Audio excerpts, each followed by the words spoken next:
शासकीय महापूजेनंतर मंदिर प्रशासनाकडून मुख्यमंत्री मानाचे वारकरी आणि इतर मान्यवरांचा सत्कार करण्यात आला।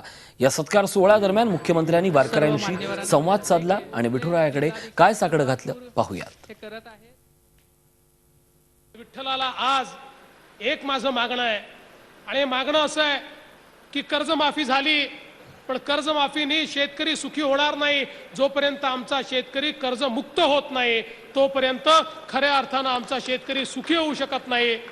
आणि म्हणून पांडुरंगा आम्हाला एवढाच आशीर्वाद दे की या शेतकऱ्याला आम्हाला कर्जमुक्त करता यावं, या महाराष्ट्रातल्या गरिबाला आम्हाला त्या ठिकाणी न्याय देता यावा, या महाराष्ट्रातला जो वंचित आहे त्या वंचिताला न्याय देता यावा।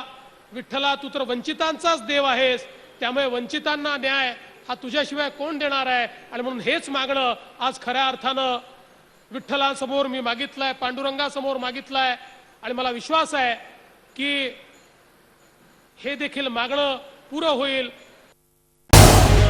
झी 24 तास रहा एक पाऊल पुढे।